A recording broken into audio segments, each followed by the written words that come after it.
आंतरराष्ट्रीय लेखापटू सागर बोर्डे यांना पोलीस अधीक्षकांच्या हस्ते प्रशस्तीपत्र प्रदान. आपण पाहताय शेगाव लाईव्ह. बुलढाणा जिल्ह्यासाठी अभिमानाची बातमी समोर आली आहे. आंतरराष्ट्रीय लेखा स्पर्धेत भारताला सुवर्णपदक मिळवून देणारे बुलढाण्याचे सुपुत्र सागर नंदकिशोर बोर्डे यांचा माननीय पोलीस अधीक्षक कार्यालयात विशेष सत्कार करण्यात आला. पाहूया सविस्तर.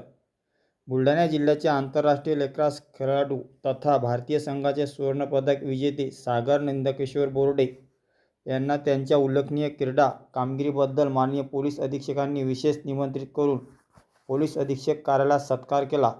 यावेळी माननीय पोलीस अधीक्षकांनी लेकर्स या खेळाडूची माहिती जाणून घेत सागर बोर्डे यांच्या राष्ट्रीय आणि आंतरराष्ट्रीय क्रीडा प्रवासाचे कौतुक केले. देशासाठी केलेल्या उल्लेखनीय कामगिरीची दखल घेत त्यांना प्रशस्तीपत्र प्रदान करून विशेष गौरव करण्यात आला. यावेळी सागर बोर्डे यांच्या आई-वडिलांशी माननीय पोलीस अधीक्षकांनी मनमोकळा संवाद साधला. तुमचा मुलगा देशासाठी खेळतो याबद्दल तुम्हाला कसे वाटते, असा प्रश्न विचारला असता त्यांच्या आई-वडिलांनी आमच्या मुलाने भारताचे नाव जगभर उज्ज्वल केले, हा आमच्यासाठी अभिमानाचा क्षण आहे, अशी भावना व्यक्त केली.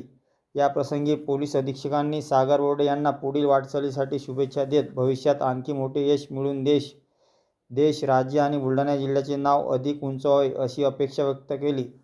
या सन्मानामुळे सागर बोर्डे यांना आगामी स्पर्धांसाठी नवी ऊर्जा मिळाली असून जिल्ह्यातील अनेक युवा खेळाडूंनी क्रीडा क्षेत्रात मोठी स्वप्ने पाहण्याची प्रेरणा मिळाली आहे. सागर बोर्डे यांच्या यशाबद्दल तुमच्या शुभेच्छा कॉमेंटमध्ये नक्की व्यक्त करा. अशाच ताज्या आणि विश्वासार्ह बातम्यांसाठी शेगाव लाईव्ह चॅनलला सबस्क्राईब करा, व्हिडिओला लाईक करा आणि इतरांपर्यंत अभिमानाची बातमी शेअर करा. धन्यवाद.